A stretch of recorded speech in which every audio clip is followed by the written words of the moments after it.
karena relay kaki 4 sudah aktif atau sudah berfungsi, maka arus 25 ampere ya, ini arus dari aki ya.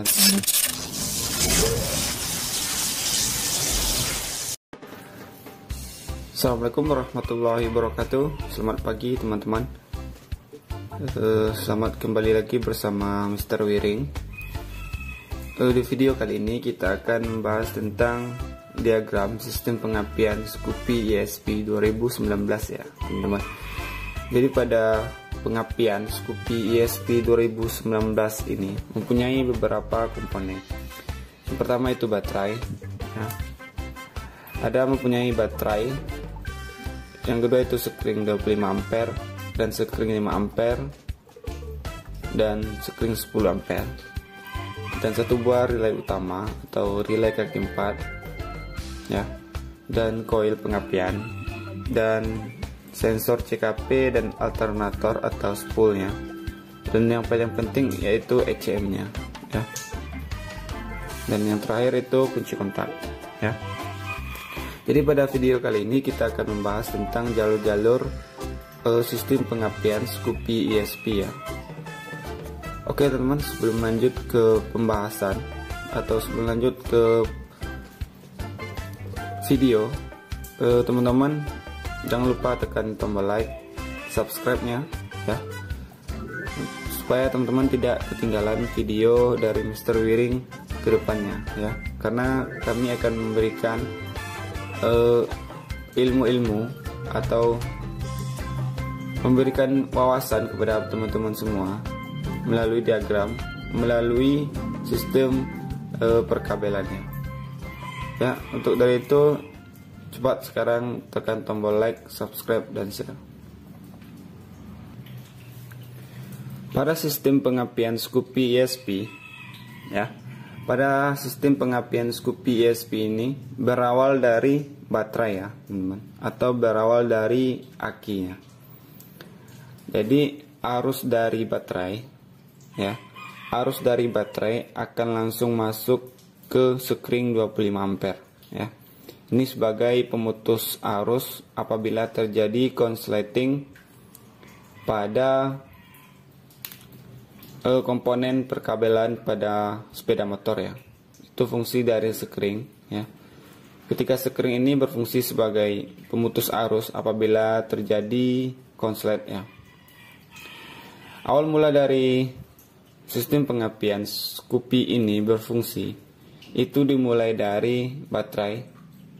Arus dari baterai akan masuk ke sekring 5 ampere ya teman-teman. Ini sebagai arus untuk ECU ya teman-teman, atau arus untuk ECM ya.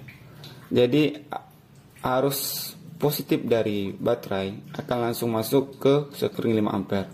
Itu melalui kabel berwarna merah ya. Itu berada di box sekring ya, box sekring motor Scoopy ini. Jadi kita buat seperti ini supaya teman-teman lebih mudah dalam memahaminya ya.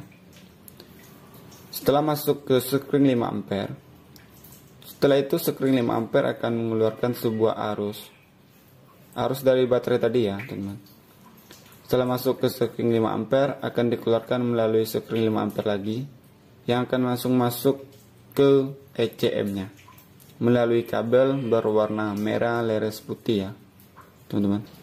Ini sebagai arus ECU-nya ya. Jadi sekring 5 ampere ini berfungsi sebagai sekring ECU-nya ya. Setelah arus positif masuk ke ECU ya, maka ECU akan mengeluarkan sebuah arus positif lagi ya teman-teman. Ini inputnya, kita buat input ya.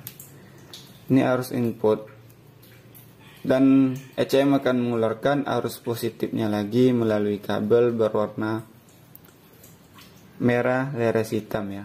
Ini kabel yang akan dikeluarkan oleh ECM sebagai arus positif ya, yang akan langsung masuk ke kunci kontak ya. Itu ya teman-teman. Setelah kunci kontak di on kan ya, setelah kunci kontak di on kan, maka arus positif dari kabel merah leres hitam itu akan langsung terhubung dengan kabel hitam yang menuju relay kaki 4. Jadi buat teman-teman yang belum tonton jalur kunci kontak pada motor Scoopy, itu ada di video saya sebelumnya. Untuk berfungsinya relay utama itu diperlukan arus positif dan negatifnya. Karena arus positif sudah didapatkan, maka kita akan mencari dulu arus negatifnya. Karena tadi ECM sudah mendapatkan arus positif, otomatis ECM ini akan berfungsi dan akan mengeluarkan arus massa untuk relay kaki 4-nya, ya. Itu melalui kabel hijau leres putih, ya teman-teman.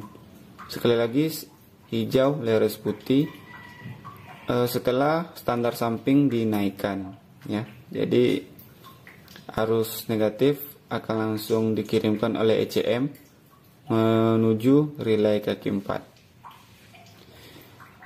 Karena relay kaki 4 sudah aktif atau sudah berfungsi, maka arus 25 ampere, ya, ini arus dari aki, ya teman-teman. Ini arusnya kabelnya besar yang akan langsung masuk ke relay utama atau relay kaki 4, ya teman-teman. Karena relay utama ini sudah aktif, maka arus dari 25 ampere akan dihubungkan langsung ke kaki 86, ya. Oh sorry, maaf teman-teman, ke kaki 87, ya. Ini kaki 30 dan ini kaki 87. Sehingga kaki 87 akan mengirimkan arus positif menuju sekring 10 ampere, ya. Ini arus positif, ya. Ini positif. Sehingga sekring 10 ampere akan mengantarkan arus positifnya ke kabel positif coil, ya teman-teman. Ini kabelnya berwarna hitam leres putih, ya. Jadi pada sistem pengapian Scoopy ini kita sudah mendapatkan arus positifnya. Untuk arus negatifnya itu diatur oleh ECM, ya teman-teman. Diatur oleh ECM. Sedangkan arus positif sudah kita dapatkan melalui proses dari kinerja ECM ini, ya. Yang sudah saya terangkan tadi, ya teman-teman.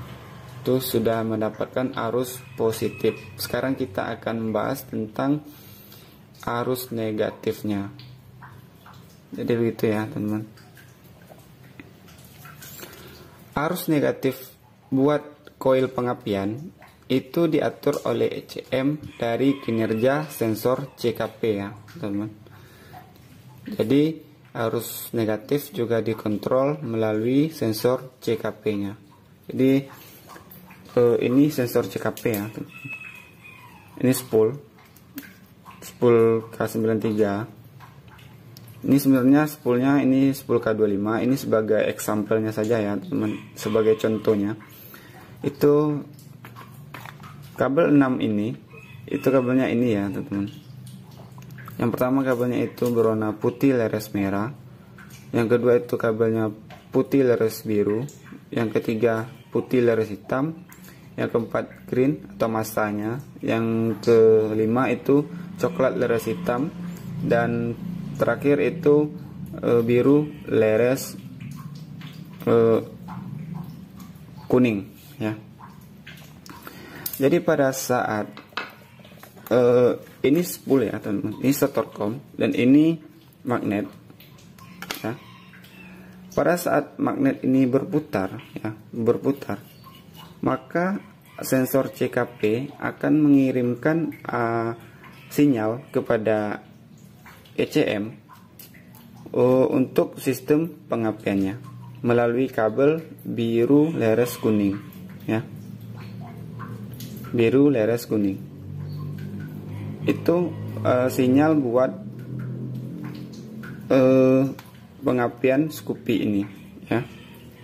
Maka setelah kabel biru leres kuning masuk ke ECM, maka ECM akan mengelola arus atau sinyal tersebut di dalam ECM dan akan mengeluarkan arus negatifnya melalui kabel kuning leres biru ya. Di dalam ECM ini akan diproses oleh ECM berhubungan dengan sinyal pulsar ini pulsar ya teman-teman, atau PCB-nya. Itu diatur oleh ECM, diproses oleh ECM sehingga mengeluarkan arus negatif melalui kabel kuning leres biru ya. Sehingga koil pengapian akan memercikkan bunga apinya pada saat akhir langkah kompresi. Paham ya teman-teman? Kalau tidak paham, mohon diulang lagi penjelasan saya ya. Oh ya, pada kunci kontak ini, setelah keluaran kunci kontak itu kabel hitam itu akan langsung masuk lagi ke ECM ya teman-teman. Ini sebagai arus positifnya ya, akan langsung masuk lagi ke ECM ya, kabel keluaran kunci kontak kabel hitam ya. Jadi cukup sekian video kali ini ya teman-teman. Jika teman-teman ada pertanyaan tentang materi kali ini, tulis di kolom komentar ya. Dan jangan lupa like, subscribe, dan share ya. Dan jangan lupa aktifkan loncengnya supaya teman-teman tidak ketinggalan video terbaru dari Mr. Wiring ya. Untuk pembahasan selanjutnya boleh teman-teman request ya. Buat teman-teman yang udah request video dari saya yang belum saya buatkan, saya mohon maaf ya, karena belum sempat membuatkan tentang video yang teman-teman inginkan ya. Oke, cukup sekian. Assalamualaikum warahmatullahi wabarakatuh.